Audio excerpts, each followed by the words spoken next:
வாங்க வீடியோக்குள்ளே போகலாம். இன்றைக்கி நம்ம இந்த சோத்துக்கத்தையில் ஜூஸ் எப்படி அடிக்க போகிறோன்னு பார்க்க போகிறோம். இதுக்கு பேர் ஆலிவேரா ஜெல்லு நம்ம எடுத்துக்க போகிறோம். இங்கே பாருங்கள், ஒரு கப்பு தயிர் இப்போ இதை எடுத்து வச்சுருக்கோம். இப்போ நம்ம இதை க்ளீன் பண்ணணும். க்ளீன் பண்ணிவிட்டு உள்ளே இருக்கிற ஜெல்லு எப்படி எடுக்கணும்னு பார்க்கலாம். பாருங்கள், இப்போ இந்த தோலெல்லாம் எப்படி எடுக்கிறோன்னு பாருங்கள். ஃபஸ்ட்டு இந்த ஓரம் அந்த ஓரங்கிறதெல்லாம் எடுத்துருங்க. எடுத்துட்டு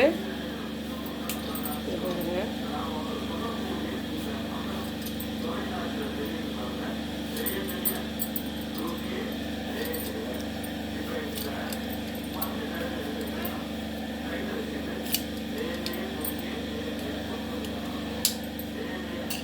பாருங்கள், இந்த மாதிரி பீஸாக போட்டுக்குங்க.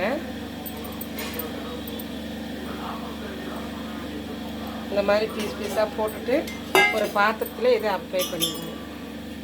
இதை போட்டுக்கிட்டு தண்ணியில் நல்லா ஒரு ரெண்டு டைம் கழுவுனா போதும். வாங்க இப்போ இதை எப்படி கழுவுறோன்னு பார்க்கலாம். பாருங்கள், இந்த தண்ணி ஊற்றியாச்சு. இது நல்லா அப்படி பிசைஞ்சிட்டு இந்த வளவளப்பு வரும்போது அது என்னன்னா ஒரு மாதிரி வெகுட்டலாக இருக்கும்.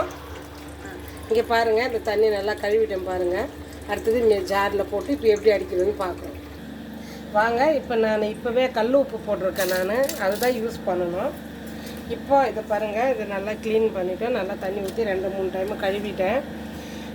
இதெல்லாம் போட்டுட்டு இங்கே பாருங்கள், இன்றைக்கி நான்வெஜ் சாப்பிட்றீங்க, தக்காளி சாதம் சாப்பிட்றீங்க, உடம்பு ஹீட் ஆகிடுச்சுன்னா மறுநாளைக்கு காலையில் எந்திரிச்சு தண்ணி குடிக்காதீங்க.